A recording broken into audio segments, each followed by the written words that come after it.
Well, hello everyone. You're listening to episode 83 of Pasta Chipotle, and I am your host, Rocio Carvajal, food anthropologist, Mexican culture and gastronomy educator. And today I have a very special show for you because for the first time in the history of the show, I am recording a holiday special edition about Mexican Christmas live. So I'm not editing anything. And with me today is my dear friend, Mely Martinez, who is a blogger, author, instructor, Mexican food champion extraordinaire.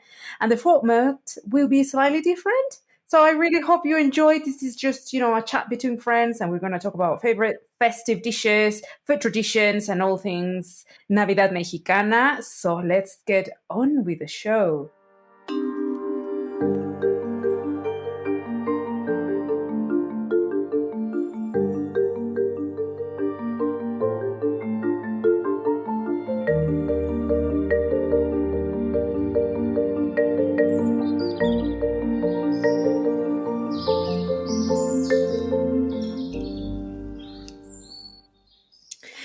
Mely, finally.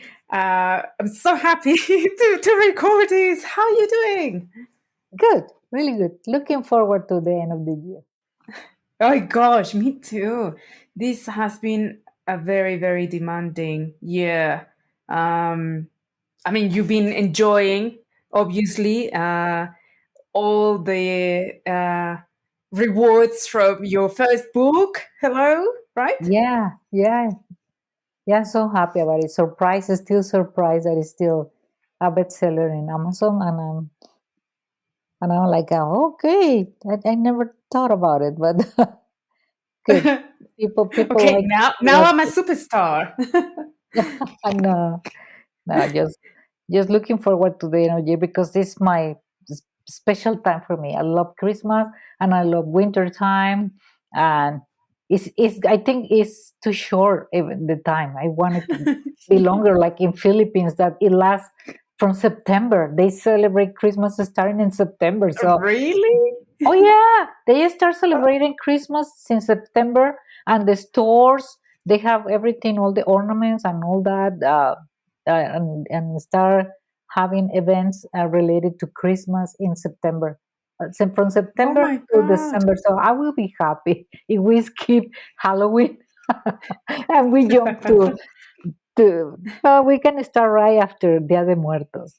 I was thinking, yeah, well, I really love Day of the Dead, of course, but I wouldn't mind having a long Christmas. You know what I hate is that when you're just like, the weather is beginning to turn and we're looking forward to Dia de Muertos here in Mexico, but you go to, a shopping mall or you go to the supermercado, and then there's all these consumerism just pushing, like, it's not even uh, Dia de la Revolution, like the anniversary of the Mexican Revolution here in Mexico. And they're already pushing, Christmas. And it's like, come on. And now we're getting ready for Christmas and they already have all the spring stuff. And I'm like, oh gosh, no. They already have the. I went to the a Latin store here last week, and they already have the rosca de reyes, the three kings bread in the bakery, and like that. No, I'm not ready for it. But they are pushing all this. Like in September in Mexico, were already were selling Day of the Dead bread, and I don't know. I think traditions should be respected, and nowadays we want everything no, now we want it before the things start happening. So I don't know how this is going to affect next generations because That's a good point. yes, like for example here in United States, like there is Christmas in July. If you go to the stores where they sell crabs, the supplies for making crabs at Mm-hmm. home, like needling and things like that, they have the Christmas trees on sale. And they call it Christmas in July. They store it like back in August, but in Okay, July you okay. can find a Christmas tree, so you can buy it in a good price for December. Okay, okay. But and people are starting to set their Christmas tree right after Dia de Muertos. Some Mhm, people, mhm. some Mexican families, and right after Dia de Muertos, they are looking forward to Christmas, and they're already starting to set Christmas. And for one part, I think that's great because people is happy, is merrier, and they want it to be longer. Like I want it to be longer, but I think we have to respect certain limits. It Yeah. like the magic sort of fades away. Well, I think I don't know. Something that is very important for people to understand, non-Mexican people, and maybe you and I have talked this many times about what is lost between first, second, third generation Mexican Americans that Yes. don't have the contact, of growing up here Hmm. in Mexico and the contact with the family. In Mexico, life, everything is ruled by a festive calendar. Like Yes. that is the pace of life. We don't move, with consumerism dates. We don't move at the pace of Western world. We have our own pace. And And our food. What are the food? exactly, The seasonal. food Everything is has to be seasonal. seasonal. Yes, yes, Yes. It's like chiles en nogada. of course. You don't supposed to cook chiles en nogada after September 20 or something because you don't find the ingredients, at least the traditional ingredients. So when somebody say like, "Oh, we're gonna have chiles en nogada for Christmas," Wrong. eat dinner, I No. was like, "Hello, like what part of the equator are you right now?" I know, I know. I mean, that's one of the things I love about Mexican traditions, that they haven't. I mean, we haven't lost that sort of root to seasonality, and the root with seasonality Yes. takes us to the Mhm. root of the times of the countryside, the times of Yes. harvest, the times of Mhm. planting. So in Mexico, because we're such an agricultural nation and a powerhouse, of agriculture, when there is something, we consume it because that's when it's in season. And traditionally, if it's not in season, you know that you shouldn't because it tastes like horrible. Well, So except like romeritos. what Do about you realize romeritos? I that love romeritos? romeritos, but what about them? Do you know that romeritos you can find in year round, but we only consume it in Lent season and Christmas. And Christmas. So that part is like we contradict each, us in our culture about seasonal, and maybe because people just cook them, uh, just because it's a tradition. That And when is we, that is true. That is true. Mhm, And then I guess it's a tradition for whom? Because mhm, romeritos are a type of quelite, and I know mhm, you are very passionate about yeah, quelites. yeah. Maybe you introduce people about what quelites are.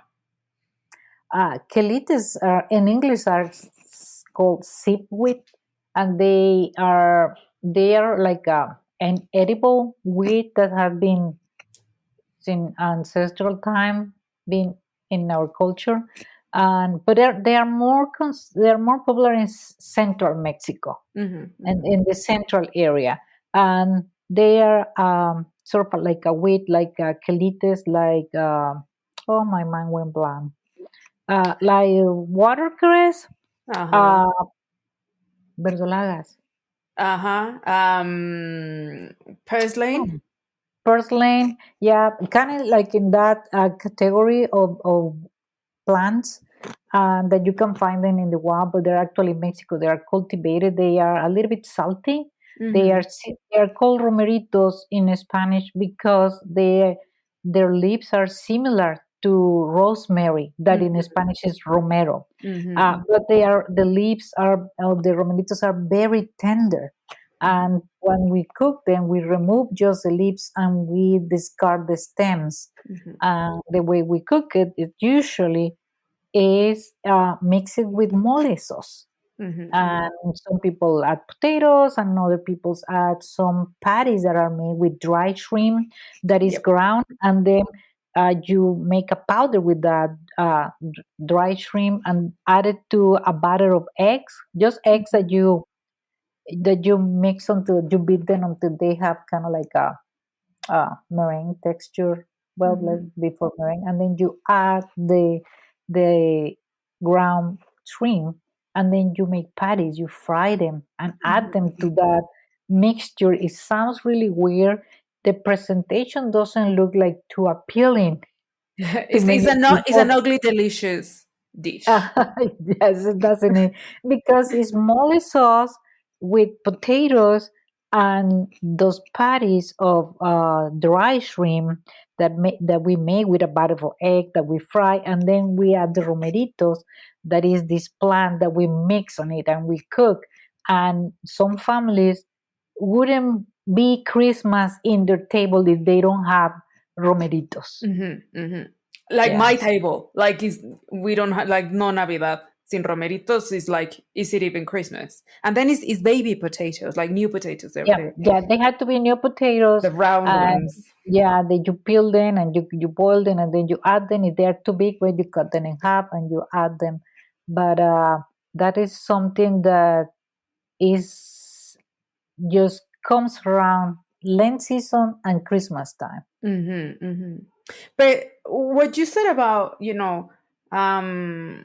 when we eat certain things in spite of them being available all year round, is absolutely true. Here in Mexico, like there's been this movement about, well, there's many things going on, but one of the things about la dieta de la milpa, the milpa diet, that this milpa is this ancient multi-crop system, when where in which we grow corn, we grow beans, tomatoes, chiles, courgettes, all sizes of squashes, right? And then we also grow quelites, and quelites are like semi-domesticated plants, so they're not really fully domesticated because they are very resistant and they're seasonal, and some are perennial, like they can grow all year round, and we sort of harvest them, and they're super rich in iron, they're super rich in really really important minerals, and that's why they have a very strong sort of taste, no. Yeah, very earthy. That's, I don't know the word Yeah, yeah, yeah, earthy. yeah, yeah, yeah, But it's like, for example, like porcelain. yeah. Every summer, spring and summer, we here at home we eat a lot of porcelain in different ways Hmm. because I don't plant them. It appears everywhere in my backyard, Yeah, yeah. and I just go when there is a lot, I pick it up and I cook it, and I cook porcelain and even make a salad. I love it in a salad, and but it's very rich in omega 6 and 3. Hmm. Who would Hmm. say that just a plant that is growing wild and you Yeah, can find it sometimes in the sidewalks uh, could have so many um, good benefits for your health? yeah, yeah, yeah. I mean, I have to confess that when I was a child, I didn't quite love all sorts of quelites, because some have a challenging texture. Like, I'm like you. I'm trying to remember the name now. I just sort of blanked. Guatzontle? No, no, no, no. I love wasontle. No, no, no. It's this one that you make with pork and chard. Um, Verdolaga? No, no, acelgas? no. O Hmm. sea, you put acelgas and pork, and it's like a green salsa with tomatillo, and then there's these quelite, alaches, minus the Oh, pork in my case, but alaches are very super super healthy, but they're kind of slimy. So when I was a kid anyways, I didn't like watercress a lot because I found it a bit kind of picante in my mouth, right, because of the mhm, iron. And I mhm. didn't like watercress. Well, I didn't like alaches. I didn't. I ate it because in my house it was like, you're gonna eat that, full stop. So I did. Now I love them. I absolutely love them. But yeah, um, uh, Wasontle. I love Wasontle. Uh, I guess I don't know.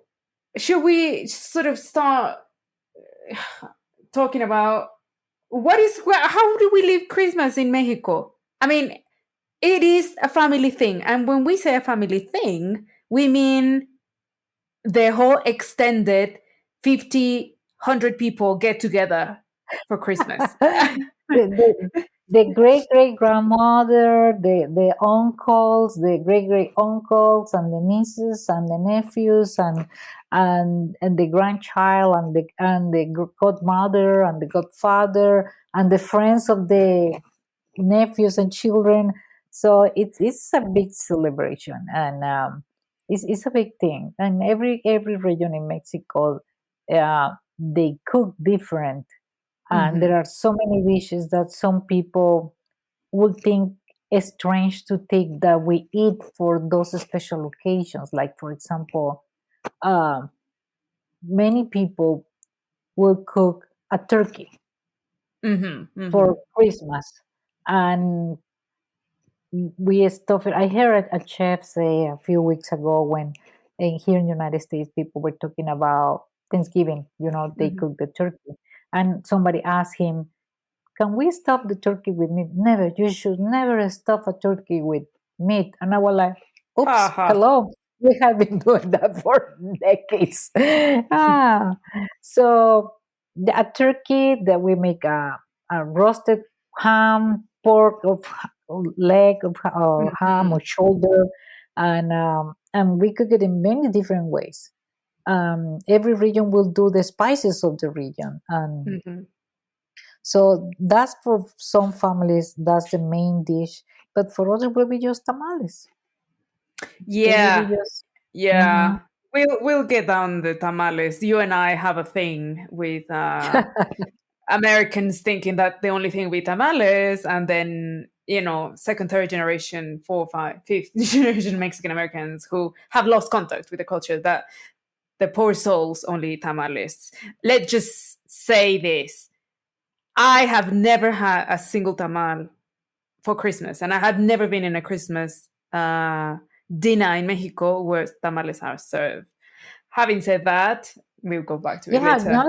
now that you mentioned that, in my mom's house, we never had tamales for Christmas or New No, Year's. no, No, we, no. we could, usually we could the turkey, or we could the pork roast. Or my brother sometimes they say, let's make a carne asada. Carne It's asada. like, Well, yeah, because we are in the Gulf of Mexico, and sometimes it's not too cold, so of course. everybody gets outside around the grill and let's say, let's make a carne asada. But that's part of who we are. That we made, and a lot of things in the north. I bet they will make a carne asada like for New Year's Eve.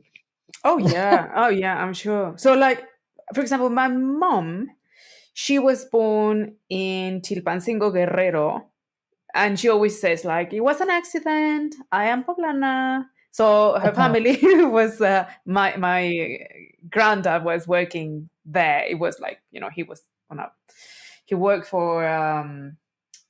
for Telmex, for Teléfonos de Mexico. So they were like Mm, literally installing lines and all that, and he was sent there. Anyways, so she grew up there for a few years. And for instance, in Guerrero, which is in the Pacific coast, for Christmas, they have pozole de Guerrero, yeah, which that is really good. is green. And they Mm-hmm. even put sardines in the pozole. They never put Mm-hmm. cabbage, never. They put lettuce, and they eat it with a lot of aguacate, and then some. Yeah, It's it. aguacate. They're called chalupitas, and they're not like Mexican chalupas, and they're not whatever crap they sell in Taco Bell. These are like little like tostadas, like crisp. They are small tostadas that have Mhm. the shape of a cup, Yeah. like a cup. Hmm. Hmm. And they are very interesting because the way you made them is you cannot make like a tortilla. When you the dough with the Hmm. masa, and then some people put it in something that is kind of round like a cup or like a Hmm. small ball, just to Hmm. give it the shape. They're kind of like a round ball shape, and then they Hmm. fry it. Yeah. So Yeah. that's really cool. When I learned how to do that, like, oh wow, that's so cool. And I they're don't know super who crisp. who thought about it, and It's like it's like those fritos that they sell in the store in the chip section that they call scoops. All That right. Yeah, yeah, they sell it to eat guacamole or salsa. But this one is like round, like a small tostadita, like a small mhm. corn ball that you fry. But it's a Yeah, small. yeah. It's like about 4 inches, 4 inches because they are Yeah, yeah, small. that's tiny. Yeah, yeah, yeah. You Yeah. get like a But lot that's of them. interesting because I didn't know that they serve the pozole verde with those tostadas, And with sardines. the chalupitas and Hmm. sardines. And Yeah, mezcal, because Guerrero, yeah. they make a lot of mezcal. So that's like Christmas. That's like a Christmas staple. Just like Mhm. in Jalisco, in certain parts of Jalisco, anyways, which is also in the Pacific coast, except sort of to the left. Um, they also have pozole, pozole rojo, Or white um, pozole too, white or red. or pozole blanco, with pork or chicken, but not with fish, Mm. which is very interesting Yeah, as I'm well. so interested about the white pozole like for example in Guadalajara, in some cenadurias or places, Hmm. specialty places, just to say the local food, that they did you just order a pozole and they're gonna bring you a white pozole, meaning that it's gonna be well seasoned, but it doesn't have any color, and they bring you the red salsa Hmm. that you are gonna add, but that's a very spicy salsa. Yes. Yeah, I make the mistake the first time that I grabbed the whole thing, like, okay, and I put it on like, oh my God. And I really like spicy food, very spicy food, but that was spicy. So that's a very interesting kind of pozole, white pozole. And it's white pozole for some people that are afraid to get into the task to cook pozole. It's not that complicated to make a pozole. No, If you no. don't want to make red pozole or green pozole, if you make white pozole, but you just season it very well with herbs, with a lot of garlic and onion, and you can add chicken or you can make it with pork. It's a really good soup, the white pozole. Hmm. Hmm. Oh, my Yeah. mouth is watering. I know, I know. And, pozole, white pozole, for instance, as far as I remember, is traditionally also made with a whole pork's head. And that would give it a lot of flavor because it's very fatty. Yeah. It doesn't mean that you have to eat all the fat, because if you let it rest for a little while to cool off, just when all the fat comes to the surface, you just remove that fat, but all the Mhm. flavor is in the broth. Yeah, yeah, yeah, exactly. And for people who are wondering, like, oh, maybe I should make pozole for Christmas. I mean, you have several options because you can buy these tinned cooked hominy, because it's a special type of corn. It's not your average corn, like Yeah, the one you make on the cob, eat on the cob. This is maíz cacao simple. yeah. How many? That is very easily, readily available in supermarkets in a can. Yeah, exactly. Or vacuumed Yeah, yeah, and packs. some vacuum seal bags. But here in Hmm. the States, I haven't seen it in a vacuum seal bag. Usually, it's in cans, in Right, tins right. that we call in Europe. But just rinse it and put it in the broth and let it absorb all the flavors. And Mhm. it's a really complete soup if you add all radishes and you add lettuce, Lettuce, mm-hmm, oregano, and onion, chilito. yeah, Ay, crushed crushed picking pepper. ay, ay, ay, pozolito. Yeah. And like you were right, like even for us Mexicans, our own food traditions, like the Christmas sort of menu can be a bit divisive. Like there's Mhm. people who I know, people from the north of Mexico, who would never eat romeritos. Oh yeah. And I know people also that would never eat something that I know your husband loves and my dad absolutely adores, which is bacalao a la Oh vizcaína. yeah. I've been craving a sandwich, a torta de bacalao. I was like, okay, if I'm gonna go get a little piece of dry cod just to make a torta de bacalao. And but but in the north it's not very popular, but in the coast of Mexico, most of the coast of Mexico, both sides, the Pacific and the Gulf of Mexico, uh, bacalao is very loved in central Mexico and Mexico City, and in the south too. In the north, not so much, but Mhm, in the south, people love it, like in Yucatan, mhm. in Quintana Roo, Veracruz. Oh my God, Veracruz, I mean, oh, it's like and people look forward to the leftovers the next day because oh you yeah, have to have leftover. You have to make enough to have leftover because it's gonna taste better.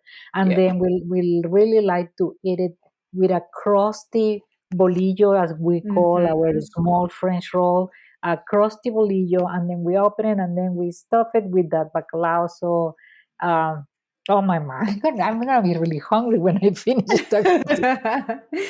Well, I mean, and there's a reason why these different sort of traditions evolved the way they did, because Mhm, I mean, when we talk about Christmas in Mexico, we have to bear in mind that Christmas, meaning Christianity, is something that didn't exist in Mesoamerica. mhm. It is something that came with the conquest of Mexico. So, because it was brought in by Spaniards, so part of the traditions of settler colonialism was, like bringing and sort of installing the whole system of beliefs. And in their case, well, it was Christianity. But not all Spanish people came from the same place. And Spain is Exactly. a very, very big nation with very many different climates and their own culinary traditions by region. So when they came and they sort of started spreading all over Mexico, well, they started doing first what was traditional back in their hometowns, wherever they were from, and And the also influence from all around them. exactly, and whatever was available there. And then Mhm. we trade.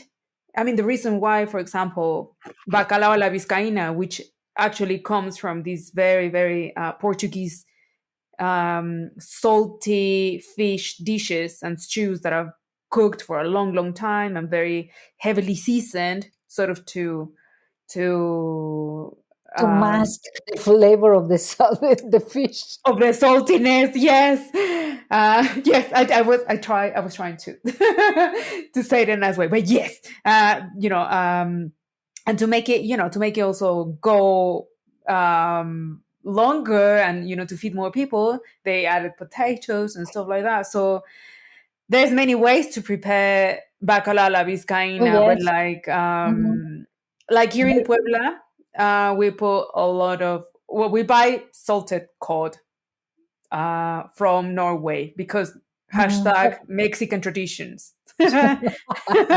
So we get a cod from Norway and then we soak it in water, cold water, And then overnight, and you we rinse it several times so you can get rid of the saltiness and you can soften Mhm. because it's really hard.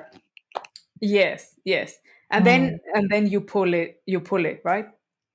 Yeah, and then you cook it with onions and garlic, and maybe it's depending on what region. My mom always had a bay leaves, Hmm. and then you let it cool, and then you shred it, finally shred it, and then you add. But there are two ways that I know how to make it. I am very sure that in the Yucatan they add their own spices, but the traditional way that I'm more aware of is the one Hmm. that has tomatoes, it has olives, it has capers. Some people will add raisins, Oh, um, my mom uh, adds almonds.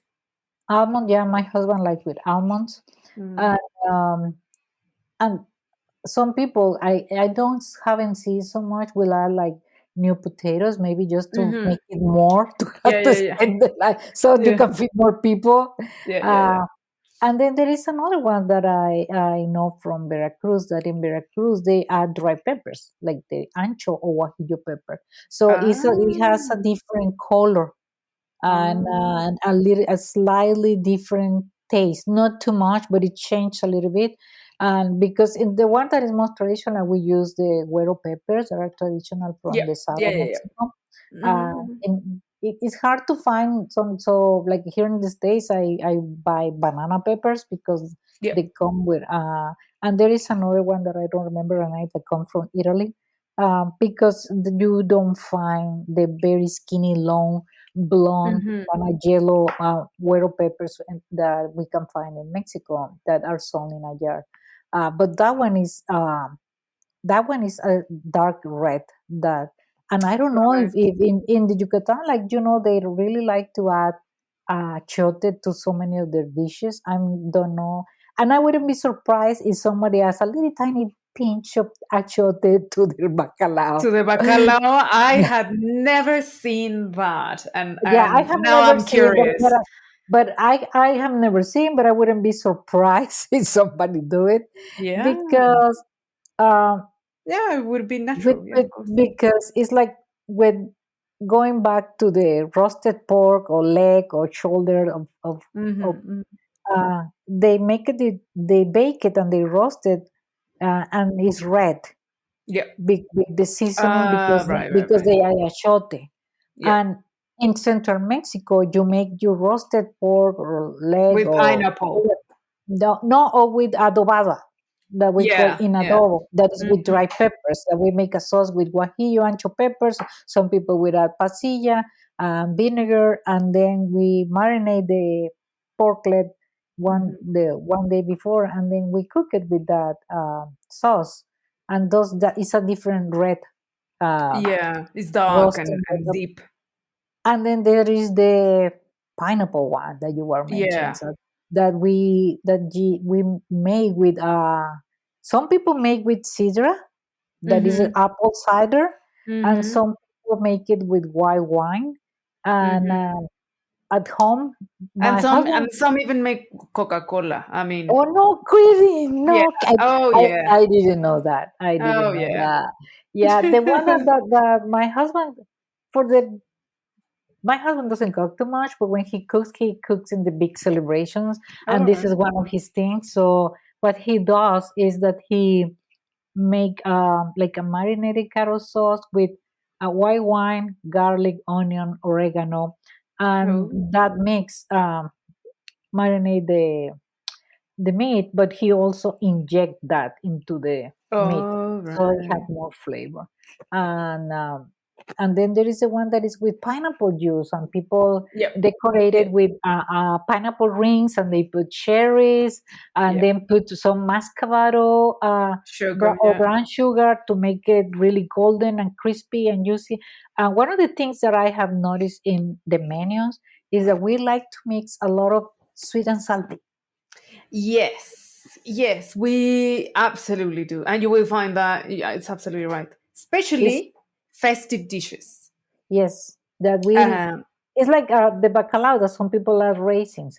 The stuffing for the turkey, that we like to make our turkey, and is we sweet. stuff it Yeah. with meat, and the meat is pork and ground beef, and then we add ham or bacon.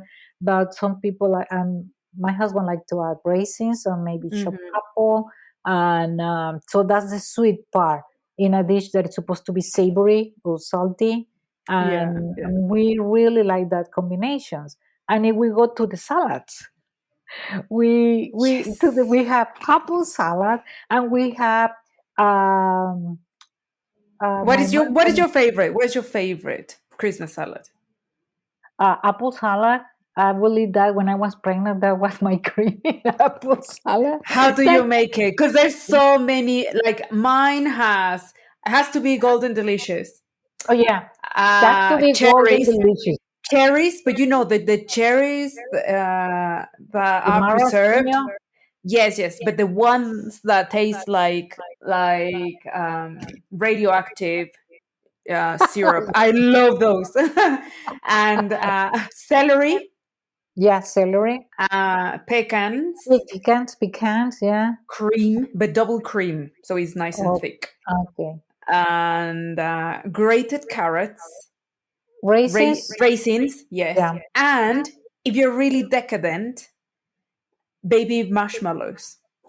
Oh yeah, I know some people, because there are that's like kind of like a crossover, because there is another Christmas dish that is also, I think it's very American or influence of United States, that they put pineapple, cherries, a Yeah. coconut. It's like a Oh. dessert. It's like a dessert, and they put a lot of marshmallows. And then there was this the apple with salad that we were talking about. It Mhm, mhm. resembles more the famous Waldorf salad. Yeah, You yeah, just it's a eat little bit like but that. Yeah. without the lettuce. We Yeah. just use the lettuce to put it on top of it like a decoration, like and then a garnish. we're like, yeah, yeah, yeah. Take Yeah, it yeah, away. yeah. Take it away. But it the now with the marshmallows, it kind of like the marshmallows they cross over to the to the Waldorf salad, and a lot of people add small marshmallows to the apple salad.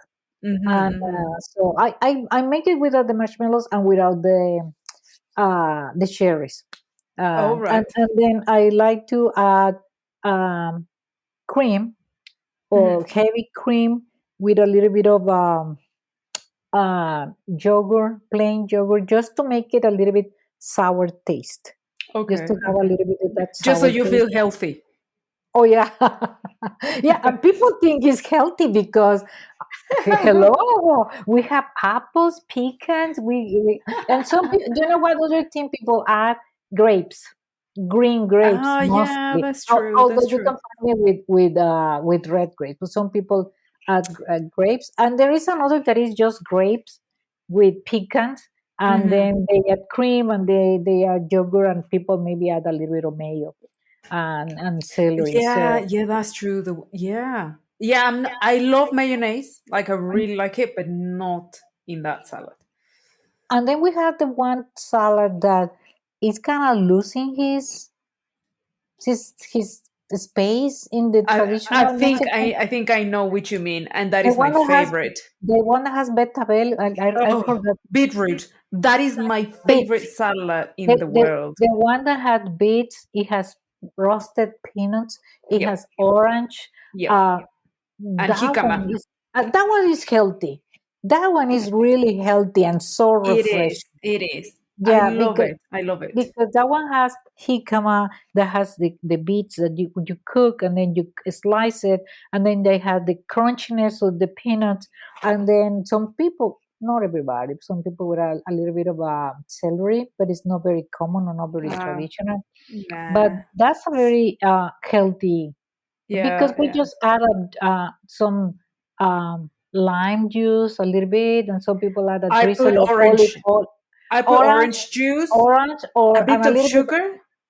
yeah, and olive oil or table or cooking oil, whatever you want to add. No, But I some have. people skip the oil, Yeah, and yeah. but it's healthy, but it's still they have the sweetness of the beets. That's what Yeah. where I come to And the realize. textures, all the textures, and it's fresh. You put it, you chill it, you put it in the Yeah. fridge. So it's Mhm. really, really, really cold. Oh my God. I love, and then you drink the juice, the Oh juguito. yeah! Oh my Ah! God! Yeah, that's the best part. That's the Yeah. best part of the juice, because all the sourness and sweetness of the orange and the beets. And one of the things is that it gets a little bit messy. You let it sit for longer because the beets Yeah. start releasing their color, Yeah. and Yeah. all Yeah. that color permeates to the whole salad. Yeah. But it's really good. I hope people try it and see how refreshing, tasty, and crunchy, soft at the same time. All those Yeah. flavors in your mind is really good. I I don't know who love it. came out with that recipe, but it's a I very don't old know. recipe, because even in the books from the 1930s and Hmm, hmm. 1940s, you find that recipe. They call it Christmas salad. That was the Christmas salad. I mean, Nowadays, if you ask someone in Mexico what is a Christmas salad, they they are would say the thinking of apple one. the apple salad. Yeah, Yeah. yeah, it's true, it's true. But yeah, no, yeah, it's very curious because, for example, peanuts are from South America. Mhm. Jicamas were domesticated here in Mexico. Beetroot obviously came from Europe, Mhm. and oranges also were introduced by Spaniards here, although they're not native to Spain. Uh, but because it's a kind of almost raw salad, I mean, apart from the beetroot that you have to boil, it's kind of a raw salad. So it makes sense that it's old. Yeah. Yeah, but I don't know if it's because he has beets, that the new generations are not too fond of it, but it's really tasty. Yeah, I hope people try it. I really, really, really like it. We had make a And moment to bring it back. We had to promote it to bring it I back so know, more I know. people make it. So those Hashtag are bring beetroot salad back. yeah, yeah, those are the salads, the apple salad, the marshmallow salad, the grape salad, and the beet salad. And then if we move to the other sizes, people was very surprised to find out that we eat pasta. A lot of Oh people eat a yeah. pasta dish and Baked, baked macaron, but like the long one, not the little ones. Oh my yeah, god. Yes, it yeah. has to be a big, big tray. Yeah, we eat different types of pastas in every region. Is very surprising Yeah. that they will eat the, Canelone. the elbow macaroni Hmm. in Yucatan. They eat a soup with a penne pasta, the shape of Hmm. the penne Yeah, yeah, pasta, yeah. Yeah. and they make a soup. Because they make it with the broth of the turkey, because they cook turkey for Oh. Christmas. So that's very interesting, because when they make turkey, a lot of people pre-cook the turkey in a pot with water, Yeah. like boiling a chicken. Yeah, yeah, They yeah. pre-cook the turkey, and then they get it out of the pot, and then they put some seasonings, including achote, that some add Hmm. achote to put it into roast it in the oven. But that broth where they cook the turkey, they use it to make a soup. That the, Oh. with a soup that is with the pasta shape is kind of like penne pasta. It's called plumilla. Is that Hmm. plumilla Hmm. is pasta? Is penne pasta? Yeah, yeah, yeah. Plumilla? Yeah. Okay. Yeah, yeah. They eat that soup. Pluma, sí. Yeah, but they eat it like a soup. But in other regions, we really want to have our dinner with our elbow macaroni side dish, Yeah. and if you Or spaghetti. or spaghetti, and people love the green spaghetti that is made with roasted poblanos and cream, and other things. It includes onion and garlic, but that's one of the most popular nowadays. I'm surprised how dishes are trendy, are Right. trendy and then disappear and then they come back, Big. Hmm. because Hmm. right now you people ask them what is the pasta dish that you're gonna make for Christmas, and they are gonna say, we're gonna make spaghetti verde, meaning the pasta No. that is usually is spaghetti with poblano sauce. But some people will make it with tomato, Yeah. with Yeah. tomato, and then there is the elbow macaroni. It usually is made cold. Just cook the elbow Right. macaroni. You add Yeah. cream. People add Hmm. mayo, Oh, that's and true. and And then the cubes of ham. cubes of ham. Some people add cubes some cheddar cheese that we call queso Mm-hmm. amarillo, Mm-hmm. or and other people even add other things nowadays, like pecans, chopped pecans. Oh, I haven't had that one. Yeah, and then and get this, chopped pineapple. No, yeah, no. Little piece, little pieces of pineapple. So that's the cold version, and then we have the warm version that is very similar to the American macaroni and cheese, but we add roasted morrones, green bell peppers. Right. Yeah, Right. and it's not that we are actually roasting every green bell pepper. We just go to the Hmm. store and buy the jar, because it's Yeah, yeah, very yeah. popular in Mexico. We buy the jar, we drain it and put it in the blender with American cheese that is similar to cheddar cheese, Cream. cream or milk, Hmm. and Hmm. then Hmm. we make a sauce and we add it to the cooked elbow macaroni. I mean, So, I can hear the screams of Italian grandmothers, but you know oh what? yeah, I mean, that's it. Deal with it. especially when they add pineapple. I know, I know. But like here in Puebla, I mean, I love green uh, spaghetti and whatever. But I think it's far more traditional red baked spaghetti with grated cheese on top. But you know what kind of cheese? Cotija, which is very salty. Okay. Mhm. So we put and also crumble it, so you have Okay. like Okay. little Yeah. lumps, Mhm. and then curly parsley, Yeah. Mhm. and we bake it, so it's kind of dry. Lasagna we make for Oh, yes. Christmas. Mm-hmm. Canelones, Oh, this wow. Mm-hmm. stuff, and it's very elaborate. Like poblano dinners tend to be very formal, Yeah. actually. All these Uh, dishes that now they make like a cold macaroni soups, those are like from the they start getting popular. I think like around the 50s. mhm. Maybe no, I don't think they maybe before a little bit, but nowadays people prefer to eat those kind of things. That they don't have too many uh relation with traditional Mexican food because Right, right. people will see like more Americanized.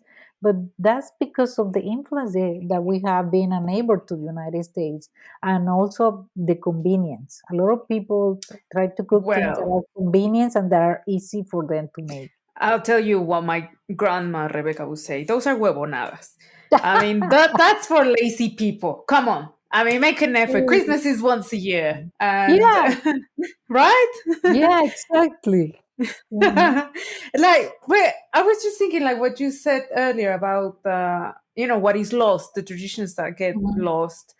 Um, Here in Puebla, because we're so close to Veracruz, since the colonial period, we've always had a very intimate relationship with everything that happens in Veracruz. If you listen to my previous episode, you will find out more about those relationships. But it is true that we share a lot. And one of the things is that because all the trade that came from Spain, that mhm. came via the North Atlantic and entered the Gulf of Mexico, entered to Veracruz, and from Veracruz to Puebla, and from Puebla to the City of Mexico and Yes. everywhere else. So, of course, we had like a very first hand sort of influence with everything Spanish. And that's Mhm. why we are so Hispanicized in many ways in our food still. So, Yeah, that, your Puebla uh, has the biggest colony of Spaniards. yeah, yeah. Yeah, even today. Yeah. Mhm, And like when I was a child, I remember for Christmas, especially my dad's father, who was from Alvarado, Veracruz, we used to have turron, mhm. Oh, like yeah. like a million types of turrones, soft and crunchy and all sorts.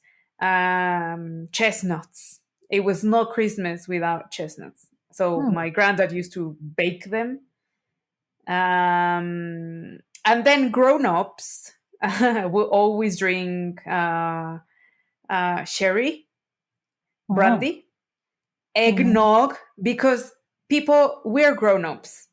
Yeah. Rompope, aka eggnog in Mexico, always has alcohol. There's no such thing as non-alcoholic eggnog. I mean, what are you, Yeah. 5? No, grow up. That is the entry alcoholic drink for Mexicans. What was your first drink in Mexico? Your first alcoholic drink?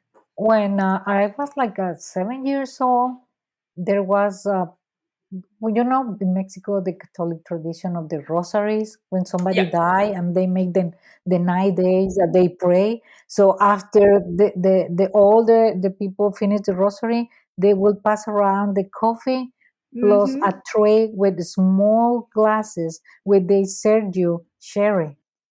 And I was there, I was there just for the cherry. Of course you were. I don't know what they were saying, what they were praying, but Who died? I knew that if I stay all the way until the end, I will receive a little cup of cherry. And so up to today, I always have a bottle of Jerez.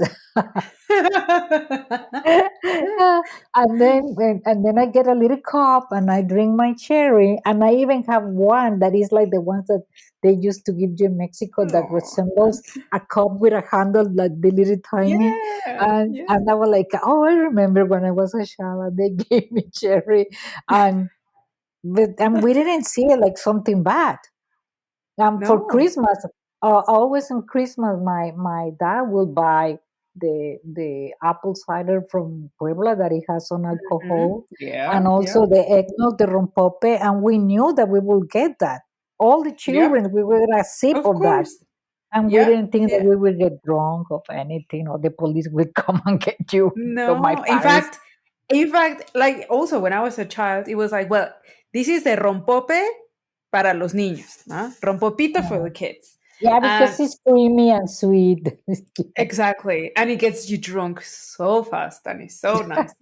And but you mentioned cider, and of course my heart just jumps with joy Yeah. because we have in the northern Sierra of Puebla hundreds of orchards of apples, and Puebla was one of the first regions in starting this industry here in the New World, of, quote unquote, of craft cider from the north of Spain. With this tradition from Mhm. Asturias. So I don't know if people are aware that here in Mexico, for Christmas and New Year's Eve, I mean, we drink everything and anything before and after. But when it's like midnight, we toast with cider. Like that is the most Mexican thing you can ever imagine. Like, you get your big cup of cider, and if it's Bubbly, bubbly and bubbly cold, cold. I See. mean, if it's Christmas, then you have to, toast and then hug absolutely everyone, even the chairs. Like you hug everyone. Mm. And then if Yeah. it's New Year's Eve, you drink and also you stuff your mouth with your 12 grapes, don't you? Yeah, yeah, with the tray at the ring of the bell. Every time the bell rings, you eat a grape. Yeah, Red or yeah, or green. but then talking about drinks, in las posadas we have the ponche, we Of have course. the champurrado that are the cold Mhm. drinks. Excuse me, the hot drinks that people offer to the attendees or the guests when they have a posada, and Arroz con leche. yeah, and ponche is one of the most seasonal things that you will find in around this time, because you can make champurrado all year around, but you cannot make ponche like No, in August, because you are not going to find all the ingredients no, like the no. tejocotes.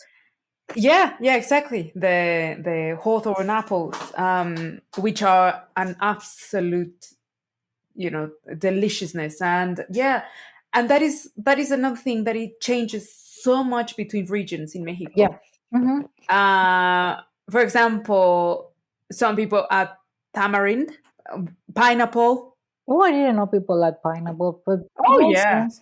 It makes sense if they can find like the tamarind or the hibiscus. Uh, One of the things with the tejocotes that are similar to, I would say they are similar to crab apples because of the shape and the size. Mm-hmm. We don't actually eat it raw. We only eat No. it cooked in the ponche. Or some people, I know that there are some places in the state of Mexico that make some kind of liquor, but usually they also make candy. They make Yeah. dulce Yeah, we with preserve piloncillo. them. We preserve them here Yeah, in with Puebla. Yeah. piloncillo. But talking about adding them to the ponche, some people peel them. Oh, They I pre-cook always them yes. and peel them, and other people don't. And I think we have an argument about that some time ago. Yes, a Yeah, while yeah, ago. yes, I mean, yes, it wasn't yeah. it wasn't as much of an argument. It was like No, it some was people like, do it right and some people do it wrong. So this is and the two of us are right. always, Melly, always. So this is the thing, people. If you see a post on Instagram or any blog that says like, "Oh my God, I'm gonna make my Mexican ponche," and it has unpeeled tejocotes, they don't know jack about bleep. I mean, no, that is a no, no, That no. will be me. That will be me because I don't feel it. Well, peel them because my abuela will say, you know what she will say, and no, we always peel it, and then there is an art in peeling it because you have to sort of simmer them in Yeah. hot boiling Mhm. water so they sort of loosen, and then when you peel it, you begin from the bottom And because very carefully to don't remove any if of you this, pinch just it, the skin. Mhm. Yes, because tejocotes pellizcados or pinched tejocotes are the worst They thing. don't look nice. No, and it's just horrible. So They don't look nice. they need to be soft and yeah. So peel your tejocotes, people, and they okay. We haven't even said what punch fruit has. So okay, I'll talk about my recipe. It has sugarcane. It has tejocote, obviously. It has prunes. It has raisins. I Mm. like it with apple. My mom is not a fan of apple. I'm like, deal with it. I like apple. Guava. The Uh, guava is a must. The guava is a it must. has to have. Yeah. And depending, sometimes I like to flambe the pot where I'm making um, the With what comes with rum or with with rum. aguardiente? Oh, With rum. whatever. Actually, yeah. I mean, usually rum, but it can be whatever. So I just like put some a splash and then you just lit it and right. Mhm. And Cinnamon, piloncillo, cinnamon, cinnamon. cinnamon. Mhm. Piloncillo is like jaggery. Well, it is jaggery. And well, then water, and then you just boil it and boil it and boil it and boil it, and And the the whole house smells oh my god, wonderful. yeah! It just The it's whole Christmas. It's house. Christmas, right? Yeah, yeah, yeah. That's what we that just your recipe is kind of the same like mine. I use the same thing. Sometimes I add hibiscus Mhm. flower, and sometimes I add Tamarind. tamarind, and Mhm. sometimes I add both. Um, One of the things that we used to do in the last couple of years, I have stopped doing it, but as soon as it start getting close to Christmas, like 2 weeks, we always have a pot simmering with Ooh. ponche. We love to drink ponche, just like it's a tea, like it's a Yeah, tea. and it has Yeah. well going back to the beginning to talk to eating seasonally and what nature provides. If you drink ponche in this season, you will get all the vitamins and all the nutrients that your body will need to survive the cold months, and it will improve your immune system. It's this super loaded vitamin C, vitamin D. It's just nature is amazing. And Yeah, because just start with a huge pot, and then you fill it with water, add cinnamon, add the piloncillo, and then let it simmer until the piloncillo melts, and then you start adding the tamarind that it has a lot of vitamin C. mm, The guava has a lot of vitamin C. Have mm, more vitamin C than orange and lemons, yeah. and apples. Some people are even at pears, and then the tejocote. The prunes Hmm. and the raisins. I like to add a lot of the fruits in a big clay cup, Hmm. and then drink all the ponche. And then at the end, I eat all the all the All the fruit fruit. with a spoon.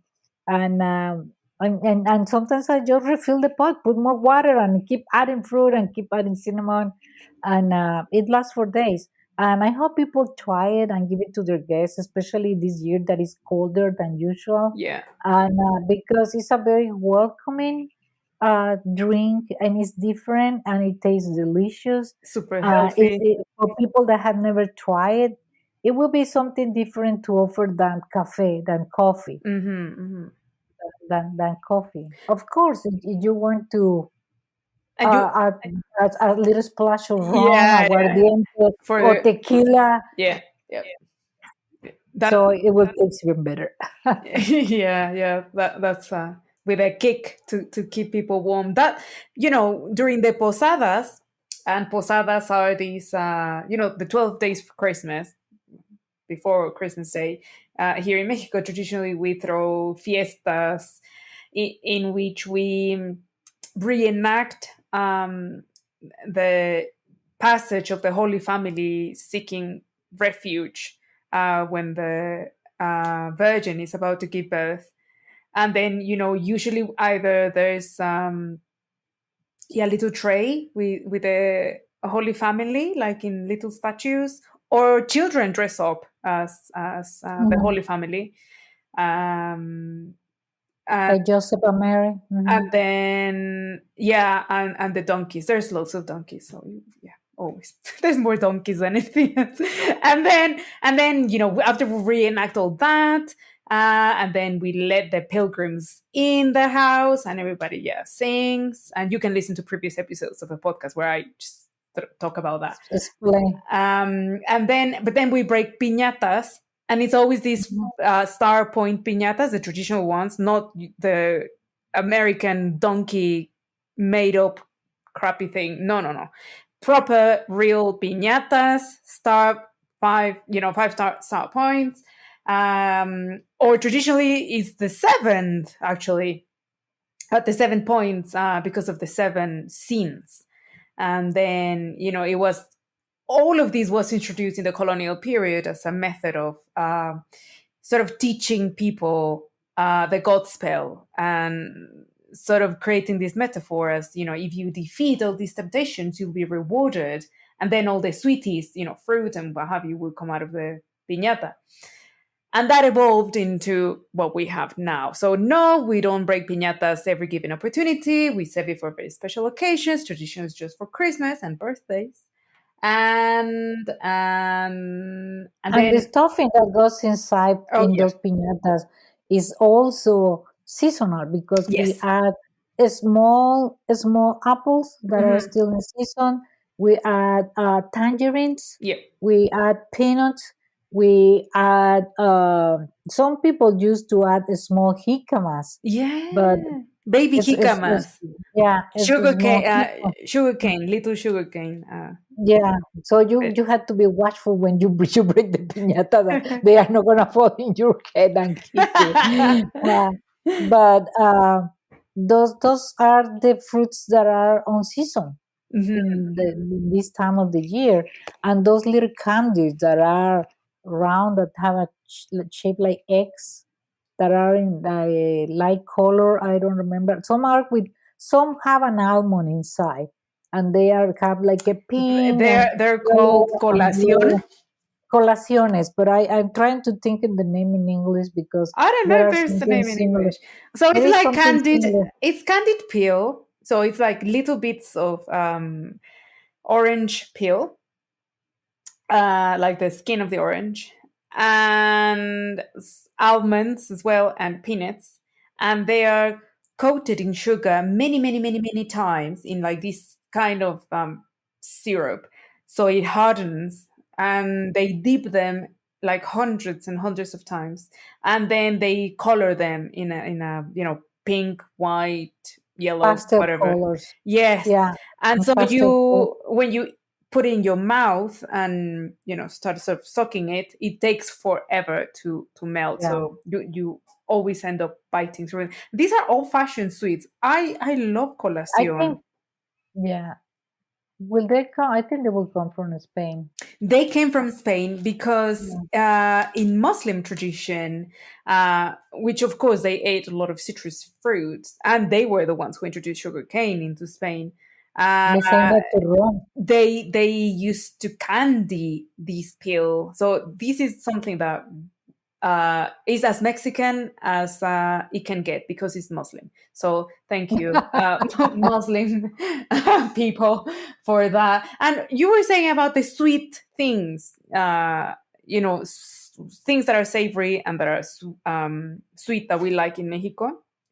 And Mhm. that also comes from Muslim and Middle Eastern traditions of, because these were people that lived in the desert, and they Mhm. they dried meat very often, so they had to reconstitute it and cook it in stews for such a long time, and they added dried fruits and nuts, Uh-huh. and they will, Okay. like in a To balance tagine. the flavors, I Yes, guess. and they will, just like with the cod and Mhm. certain spices, Mhm. in this case they will sweeten it with dried Mhm. fruit, and as it cooked it released the sweet flavor, and it ended up very tender. And that is what Spaniards learned from them, but also in medieval Europe, when all the silk routes started bringing spices, uh, the diet changed and many festive dishes changed, because for them wealth was associated to the ability to buy these dried fruits and spices. Spices. So, for instance, mince pies in England, which I Hmm. don't really know if they are popular in in the US. No. So mince pies is mixed dried fruit and candid. I'm sorry, and orange peel and lime and limon peel. Well, they make something like a fruit cake for Christmas, but it's not very common nowadays to make it. Right. That you add all the dry fruits, and then you Yeah, make a that very is medieval. That is absolutely medieval. a very spice cake, and Yeah. then people soak it sometimes in wine, and Hmm. then later like I wouldn't say like marinate, but it's kind of like that for several days or some weeks. Oh, huh. Yeah, yeah, Some yeah. people. Yep. Yeah, yeah, yeah. So the flavor is very Rich. strong. Yeah. Yes, yes, yes. Fruit cakes and Christmas pudding and all that, they all come from these old traditions. So in Mexico, we also sort of inherited this combination of sweet and savory. So that is how we codify flavors. For us, Hmm. savory has to be balanced with Yeah. sweetness. Yeah, we don't need it spicy in Christmas. No, we don't need it spicy food. No, And not then that much. no, no. And then we have the champurrado that a lot of people like, especially because it's a very fortifying drink, and it's a rich because it has the chocolate. Uh, Masa. but yeah, the corn. Although nowadays many people prefer to buy the commercial. The Uh, cornstarch ready-made mix, no? the cornstarch ready-made mix, and it's surprising. One time, a long time ago, somebody sent me an email saying, "That's no atole." I didn't know the atoles were made with masa, with corn masa. My mom always made it with Cornstarch. cornstarch. They go, well, yeah, but people still make it with corn masa, especially in the rural areas. That's for some of them is the breakfast. Yeah. It's just to make a drink with corn masa. But that's another thing, and people don't make it very often. We just make it for for Christmas, for las posadas, for la rosca de Reyes, Yes. and sometimes when you are cold, but it's not something that we drink every day.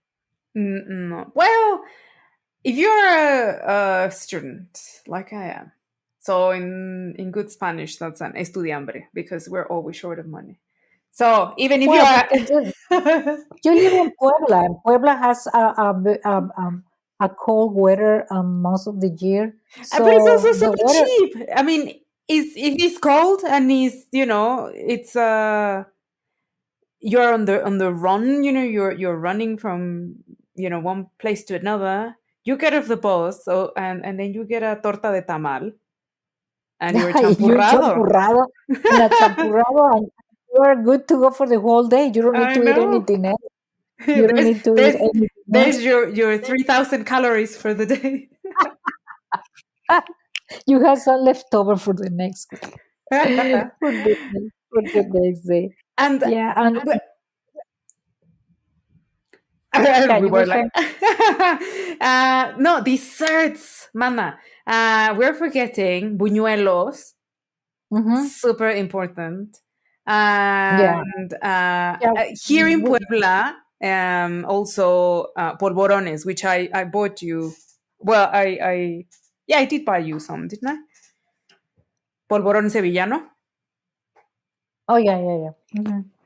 So that's Yeah, the it's a lot of people. A lot of people make, like, especially in the north of Mexico. I see that they are more found to cookies, like these cookies that they call pecan cookies, or right. here in the United States they call it wedding cookies. Oh, but then we also Yeah, have the one that are made with pecans that are dusted with I confectionery sugar. yeah, icing sugar. So Yes, yes. By the way, I've never mhm, been to a Mexican wedding where they serve those cookies. yeah, I don't know what they call it. That Ever, I never went to a Mexican ever. wedding where No. they serve those weddings, those excuse me, those cookies, and there are some that in some areas they call polvorones, that they make it in like shape of like star or round.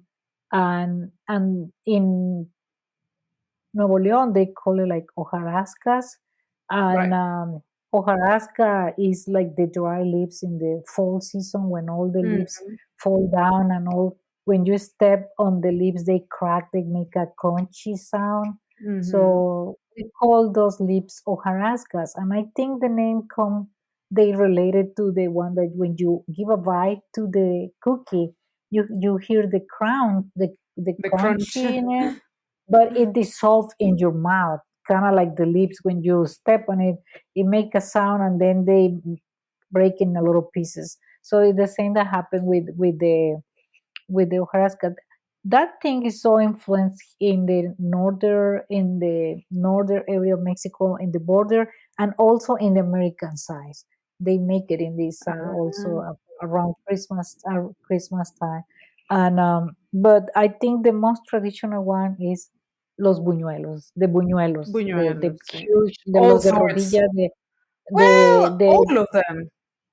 yeah, because in the south of Mexico and in the Gulf of Mexico, they make buñuelos with sweet potato. That is, that they Yeah, cook the de viento. potato, they cook the sweet potato, they mash it, and then they make like a batter, Mm-hmm, and then mm-hmm, they like with a spoon they grab a little bit scoop of the batter, and then they mm-hmm. fry it, they deep fry it. Yep. And there are other regions, like I don't know if they still make it, like in Tabasco, yuca Uh-huh. buñuelos de Or yuca. even potato. Yeah, and but the round ones that are the most popular, and then the the the The mo fritters that we call the viento, the one that use yeah, the mold. the The molded one they ones. just Yeah. have the molded ones. They have become very popular lately I because of the love those. internet. Yeah, Yeah. but they are too dangerous because once you eat one, you can't stop. You can't I stop. tell you because when we do it, my son is the expert in make it buñuelos. He's really good with the iron and to hit the iron, and as soon as one come out, it disappears and it's like you're never gonna eat. And Yeah, then the that's batter is always too much because it's a very loose batter, like to make crepes. yeah. Uh-huh. So it goes on Yeah, and on and on and on. yeah, you like when I'm gonna make it, and but that is, you know what, that is a very good thing to do with children. Just being very careful, just being, Mhm. because you are frying in a hot oil, but is and the irons is what they call in Europe rosette. The Mhm, mhm. rosette that you have with the iron had different shapes like snowflakes, stars, and Yes, so children children beautiful. children loves that. So that's a good tradition to make, like at least once a year. And also some people also nowadays are making it for Easter, Mhm. and that's something really good to make memories for the children, Yeah, yeah. because we are losing a lot of traditions. Yeah, get them. I mean, the only way to keep food traditions alive is just to engage young children in the cooking, not just the eating. But speaking of children, um, I don't know if people are aware that here in Mexico, Santa has not always been the main bringer of presents, because here in Mexico, traditionally, we send letters to the three wise men. So we actually wait until Epiphany Day on January the 6th to get big, big presents. But before that, we write letters to baby Jesus, and baby Jesus will bring presents for Christmas. And when I was a kid, my parents were always like, yeah, they died like a long time ago, the three wise men, obviously, because no one lives forever. So no, they don't exist. We bring you presents. But let's Oh, pretend that is not the case. And we were like, okay, that's fine. And so we played along. But we never wrote letters to Santa because my parents were like, no, no, that's for the States and that's for Europe. You are in but you know Mexico. what? In the all the northern states of Mexico is Santa, Yeah. and that's how I grew up. It was Santa Claus was coming, and he would bring you the presents. So when I moved to Tabasco, I was really surprised that the children didn't receive presents in Christmas Day. They Hmm. received presents until January 6th, Yeah, yeah. until when the three wise men came. So that's when I realized that the country in that part is divided.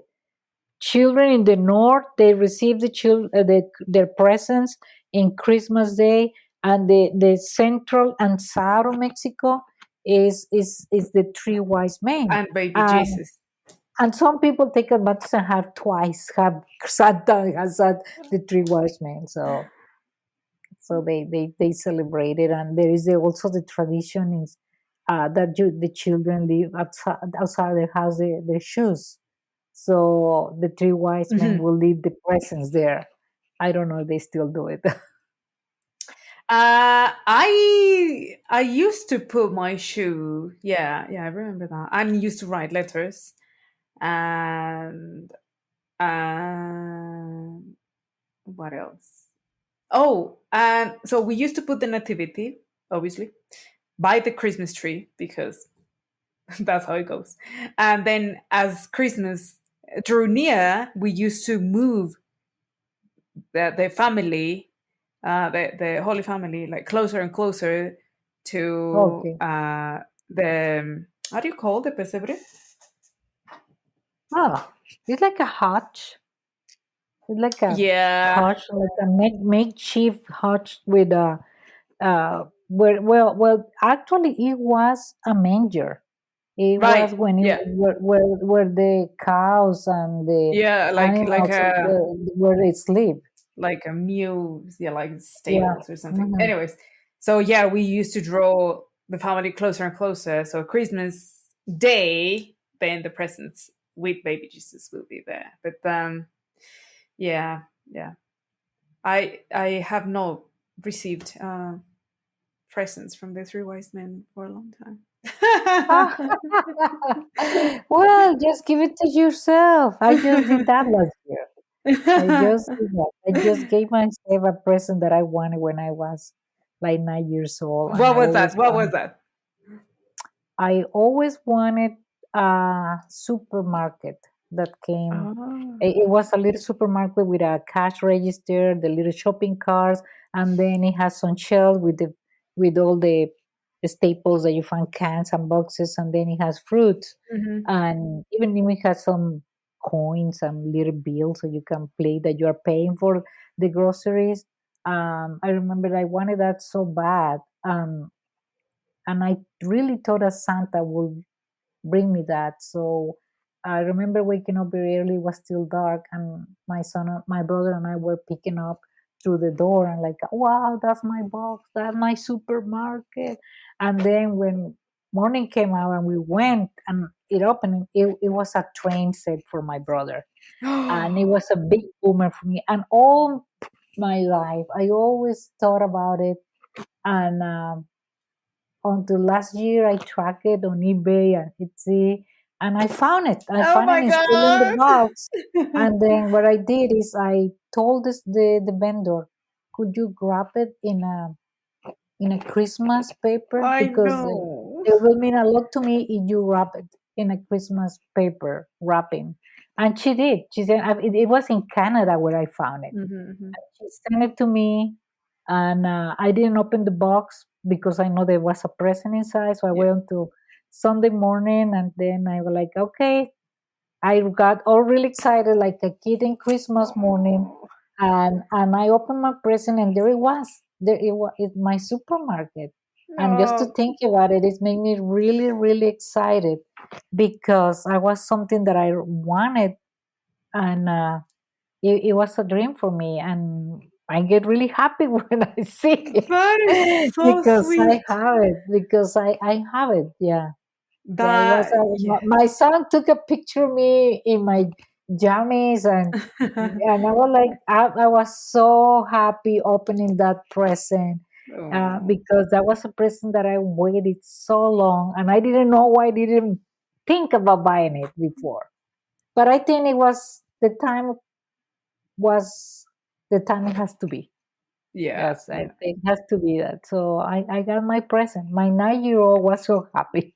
Oh, that's so My sweet, 9-year-old Mely. self.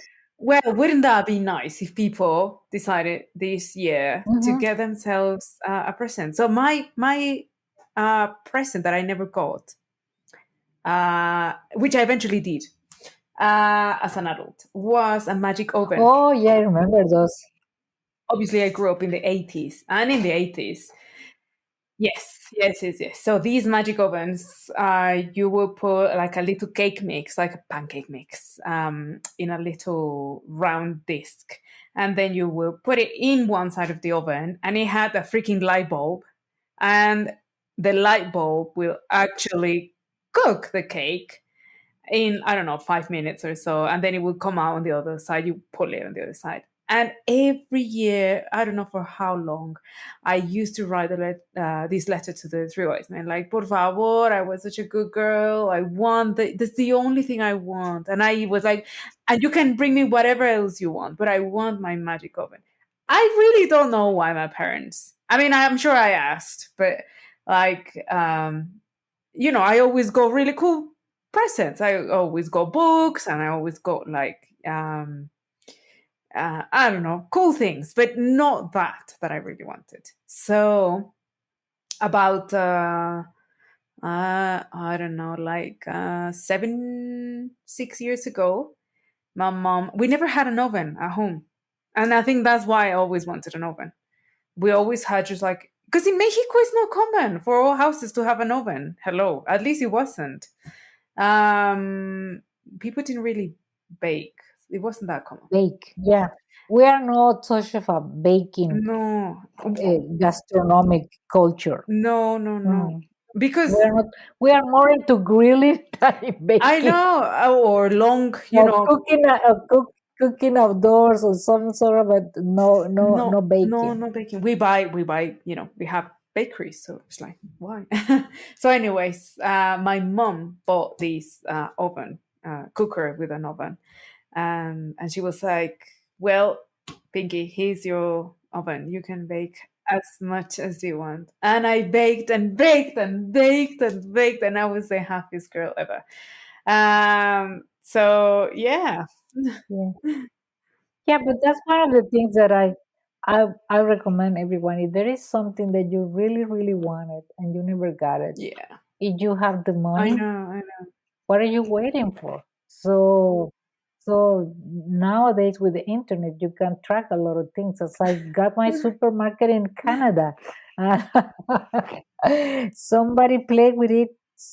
I don't know, 50 years ago, and now That is it's the making me sweetest happy thing in the again. whole world. So You need to send me a photo of that. Not the original photo, but a photo of the oh yeah, of the set. Well, yeah. one thing that I was thinking now that we are sort of running over Christmas and then Epiphany, and then tidying up with the next festivities. So here in Mexico, we have this thing that is called the marathon, the Guadalupe Reyes Marathon. So it's a marathon, a festive marathon. It's not an actual marathon that runs from December the 12th to Epiphany, when the three wise men come. So why don't you tell us more about the Marathon Guadalupe Reyes and what it means, like in popular culture when we're I think we are extending the marathon. We are making it longer. I think this is starting in Dia de los Muertos in November. People are start eating tamales in November.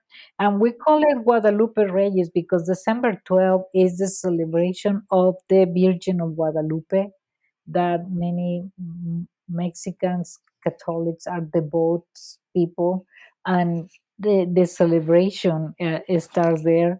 But then the posadas, and the posadas, besides being the Christian celebration where people go and from house to house and sing the carols to the Christmas carol. The posadas are also celebrations that people make. They make a Mm, party to, like for example, if I call all my Mm, friends and like say, let's make a posada, we are actually not doing anything related to the tradition, mhm, but people call it posada, is when you gather together with your mhm, friends to mhm, celebrate Christmas or the holidays. And there is offices. Or in the office, for example, they make the Christmas Eve mm, dinner, this Christmas dinner that some big companies they make it in a huge banquet mhm, places or salons, mhm, and we call it the posada. We call it the posada, and we eat, and there is a lot of these parties that we call the posada because my friend is gonna have one with all her school friends, and then we are going to have one for the family, and then I'm yeah, going to have one with all my coworkers, and then people say, oh, I have like three posadas in one weekend. I don't know if I'm going to make it because there is a lot of celebration, and as close as at Christmas we get, mhm, the mhm, more parties there are. And then you have the neighborhood posada, and so there are many holiday parties that we just call posada, and that it doesn't have to do anything, as I said, with the tradition. But in all those places we had food, and most of those places we have pozole. It's one of the main guess in the table is the pozole. Why? Because it's cold, it's winter time, and we want something that is warm and comforting. We have mhm. pozole, we have champurrado, we have ponche, and tamales, and things that keep us warm. We want things that are hot, and then we have Christmas Eve. In United States, Mhm, people celebrate Christmas Day. They celebrate. A lot mhm, of people have lunch or early mhm. dinner in the 25, that is Christmas Day. But in Mexico, we celebrate it with a very late dinner in Christmas Eve. Some people have dinner at 9 p.m. Midnight, and other yeah. people wait until 12 o'clock. I don't know why, but I don't know. I don't have a stomach to eat at midnight. And then we eat the turkey with the roasted pork leg, Or or we everything we eat the mentioned. pozole or the tamales. Uh, or everything we mentioned, all the side dishes, and then the next day, because we made sure to make enough to have leftover, because the next day the family is gonna come to grandma's house, to mom's house Recalent. for the leftover, and that we call el recalentado, and that one is always better. And the family come in the jammies and the most comfortable clothes, because the day before we were Yeah, very fancy wearing our very best for Christmas Eve, but for yeah, we're all Christmas hungover. Day it's more relaxed, the thing. Yeah, and then one of the things we made sure to have, and the bakeries have a hard time keeping with the demand. Yeah, We bread, have a lot tortas, of tortas, bolillos, teleras, breads, bolillos. teleras. Yeah, uh, our version of French bread, but they are small. Uh, so because the Mm, next day we are gonna make tortas, we're gonna make the sandwich, we're gonna make it with mhm. turkey, we're gonna make it with bacalao, we're gonna make it with the pork, and some people is gonna take some home. And then from there we jump to New Year's Eve. To New Year's Eve, we also celebrate. United Mm, States, they don't celebrate like we do. People When people say celebrate, it's because they are going to go to mhm. a hotel or to a dance or to a restaurant that is going to have a nice dinner. But in Mexico, we celebrate Yeah, it the same way that we yeah, celebrate yeah. Christmas. It's as important as Christmas. We make a big dinner. The meals mostly are the same. So if you cook maybe turkey in Christmas, well, you're going Leg to or cook yeah. ham or chicken or lamb or another thing different, and or tamales or pozole. And one of the things is that in the northern part of Mexico and in some part, like for Mm, example, the Chiapas, they make tamales. They really like to make tamales for New Year, and besides other things, because the next day you just reheat it and you eat tamales the next day.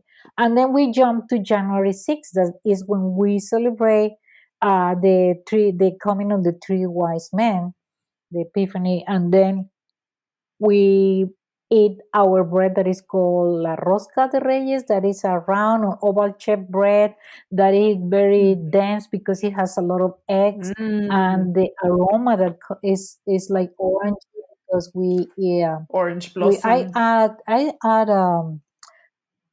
orange blossom essence or extract, and that give it a lot of flavor. And when if you buy one at the bakery and it's very light and It has to fluffy, be that's not heavy. a really good rosca, Yeah. because it has to be heavy. It's heavy, it's dense and rich, and we usually drink chocolate. Hmm. It Hmm. could be just Hmm. hot chocolate or champurrado, and then But that's not when it really. finished. But sometimes like but we not really, because we are really into the party mood and it's hard to get rid of it. We jump to Candelaria. February 2nd. Yeah, yeah. And That's when it starts. really finished, because yeah, because whoever found the baby Jesus inside the rosca bread is gonna make a party in February 6th, and is gonna pay for the party, or is gonna cook the tamales, or is gonna buy the tamales with someone else, and everybody's gonna get together to eat tamales. Marathon. And that's when we finish our holiday marathon of food. And then that's when it start Lent season, and we start eating live. We start eating fish and nopales, angelites. We avoid meats, uh, but that's mostly our marathon of So we food train during all the hard, holidays. people, because we're all winners. Yeah. And I was thinking about your posada menu with pozole. I had never had pozole in a posada. But now I feel like I should demand pozole in a posada. So Yeah, I yeah, think so like here you were saying, it depends on the region. in central Mhm. Mexico, like yesterday, not yes, what am I talking about? Friday, we had our posada here in the neighborhood. So my mom Oh, organized the big posada. We had oh, 7 piñatas. Oh yeah, it's a big thing. And everyone is like kind of a lucky paw, but we always make a list. So everyone brings something. So tamales, of course, ponche, fruit punch, um, cakes. There were a couple of cakes.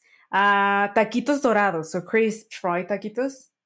Sandwiches, but Russian salad sandwiches, people. This is totally a Mexican thing. oh, And it wow. has to have one, like, and they cut in triangles because we love the 70s.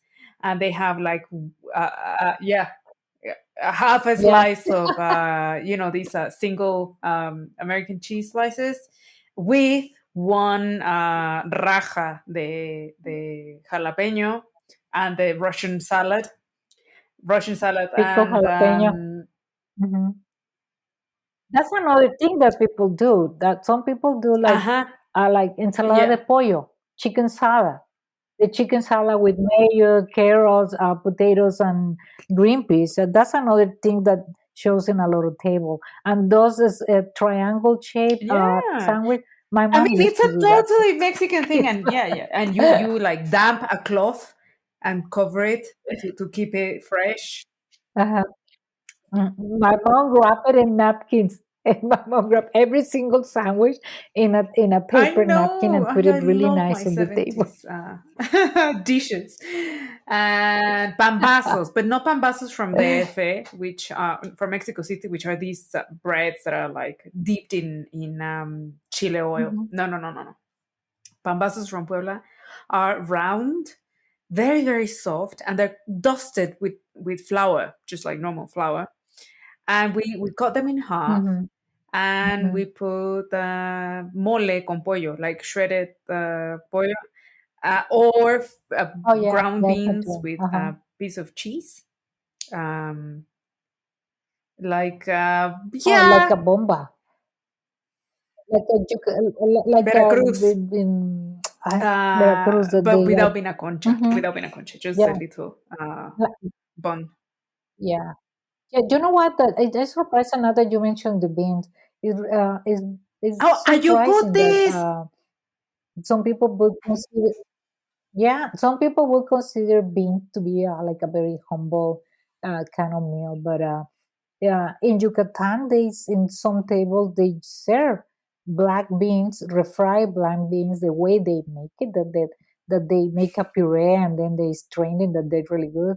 And in the Gulf of Mexico, when people make tamales for New Year's Eve, they serve it with a side of Yummy. refried black beans. And so Yeah. And in beans, Central they come to Mexico, the table. ayocotes. Oh, yeah, and in Nuevo León, they make some of the most delicious beans tamales are Mhm. pinto beans tamales, but they are seasoning with an adobo sauce, and they give it also color to the dough, Ah. and they put a lot of cumin. They put a lot of cumin, and surprisingly, they are Mhm. really tasty. They are very small. They are like an inch thick, and they are very small, I've but n- they are so I've good. never So, and had they are them. beans I've tamales. never Of had course, they them. make pork, but And if oh, there's they are one good. legume They're I really good. love with all my heart are frijoles. I'm a frijolera. Like that's my. I love frijoles. Mm. You know what? You know what? That some people think that that's just an insult. That was Santa calling. Yeah. You know what? Uh, people think that calling you frifolera or beaner is an insult because some people have called me that. People have sent me Idiots. messages through Instagram saying you're a beaner. And like, wow, and I love it. And you know how much I love my I'm beans, very proud of. especially black Very proud beans. of.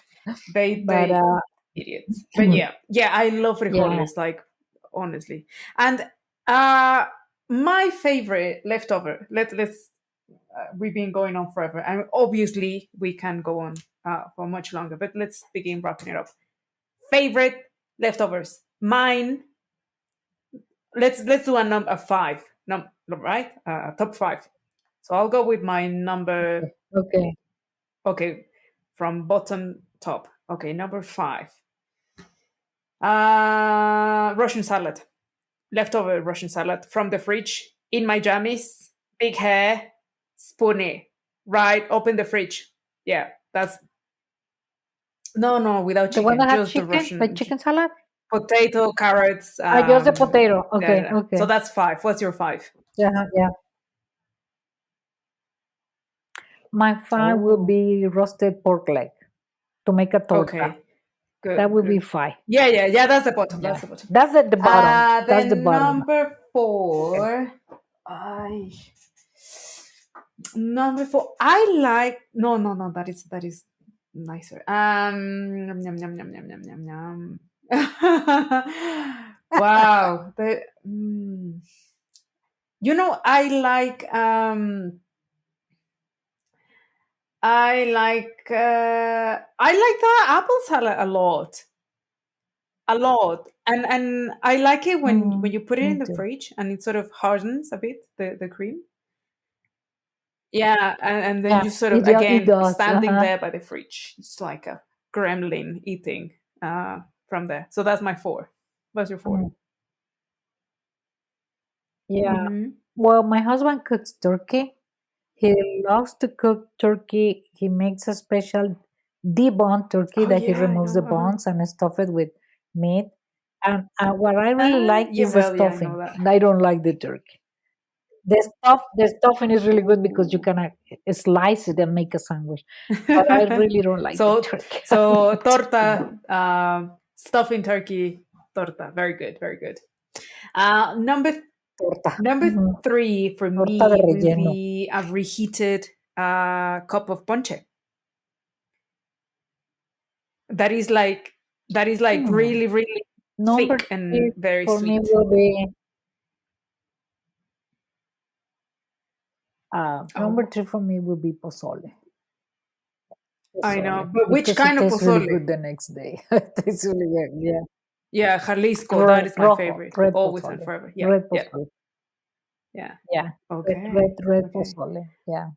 Number two. Oy, What's the your number plot two? thickens. You know what? I love my ayocote beans. So ayocote beans are bigger than runner beans. Do you eat it in?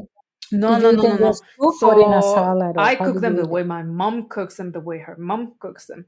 So we boil them like until they're super tender, and then we crumble very salty cotija cheese on top. We cook them with thyme Cheese. and bay leaves, Mm-hmm.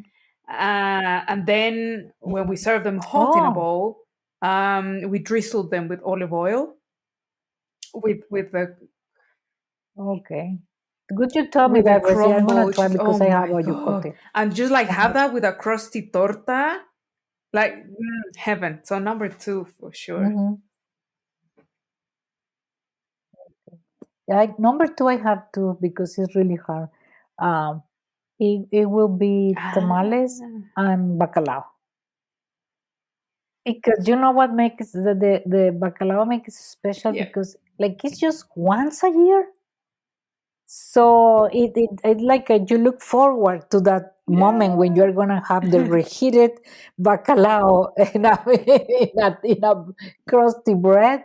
So and the tamales, but tamales you can have it almost any time of the year. yeah. But I would say bacalao. That's a good Bacalao one. That's a is good one. really special.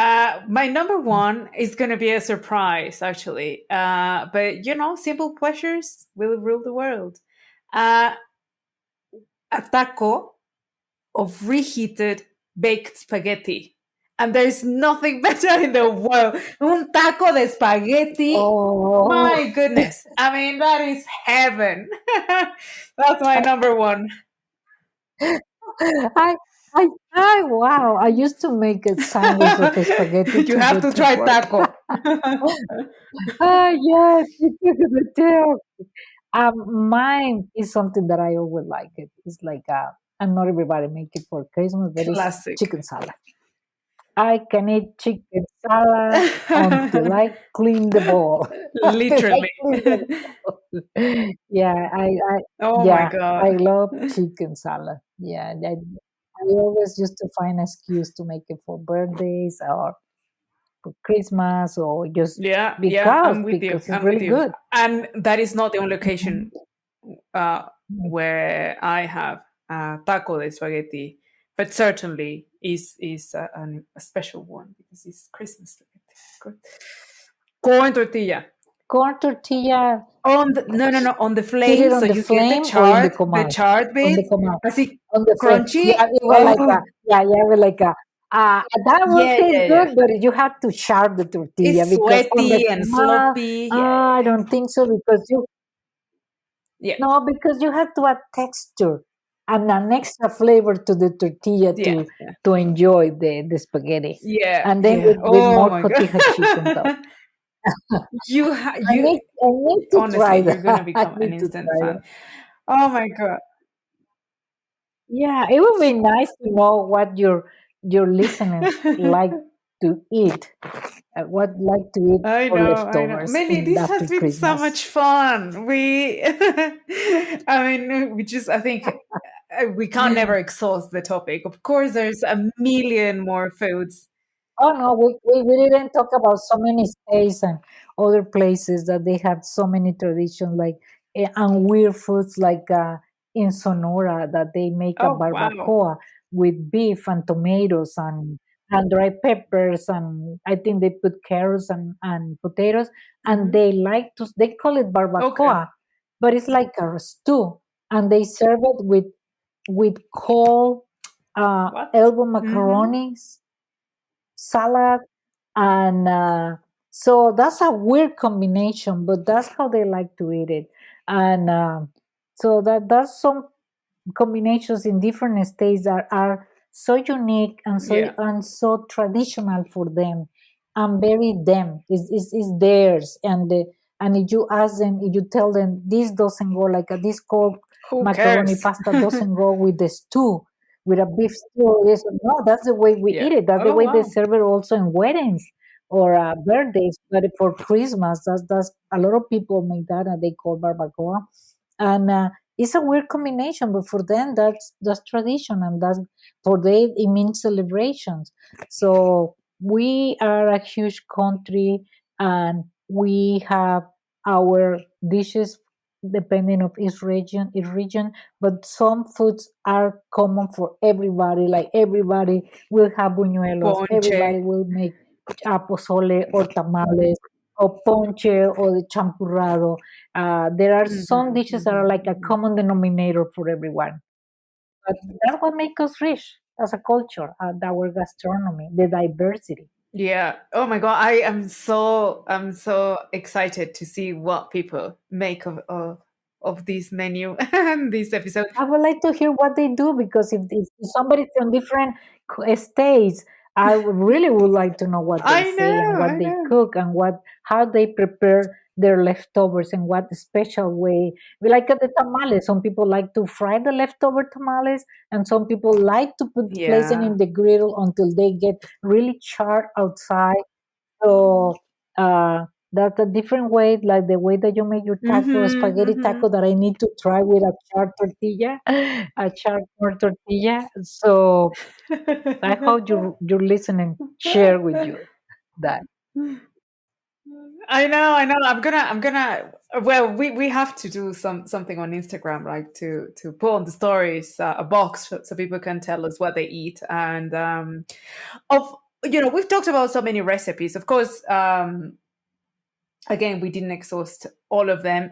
Uh, in Mely's blog, Mexico in My Kitchen, you can find like dozens and dozens of seasonal, delicious recipes that she mentioned, that I mentioned, also in her cookbook. There are some in the cookbook, but And in the blog you can find almost all of them. The chapurrado, the different three types of buñuelos, the ponche, the tamales, three types of roasted pork leg or shoulder, and pozole, salad, your famous chicken the salad is salad. there. Yeah, that chicken salad is there. I So, know. and the bacalao, I have the Uh, Veracruz style bacalao and the Central Mexico bacalao. So if you want to make bacalao, if you yeah. are someone that like fish, you're gonna love that. And like strong, proper strong flavor. In my Mexican fiestas ebook, I have some recipes, including this mysterious salad we mentioned, the one with beetroot, Oh, which okay. is one of my absolute favorites. Mhm. I love that one. You can find also my recipe to make rosca de reyes, bacalao, the way my mom makes it, ponche, the way I make it. So there are you have a lot of options where to find a recipe. Yeah. Like you won't run out of ideas, and I will put all the links, obviously, for Mely's blog, Mely's book, my ebook, and please share with us. Share on Instagram. Send us messages. Tell us what you eat, what you're planning to eat, and I think that's well, you know where to find it. All comments and all that. And check on your podcast app, the links and in the description, etc., etc., etc. Mely, this has been amazing, so much fun, and Yeah. Yeah. and it was like our pre Christmas kind of gathering. Yeah. Yeah. And it's nice that we talk about all the foods that we really enjoy. And now I'm hungry. Now I'm Me too. I'm gonna go find some taco or something. Thank you very much for the invitation. It was a pleasure and I really enjoyed it. Oh, thank you so much. And well, I'll send you a virtual hug. Feliz Navidad to you and your boys. And I can't wait to have a rosca with you in a few weeks. Yeah. Thank I you. love you so much, Melly. I love you too. Bye Bye. bye.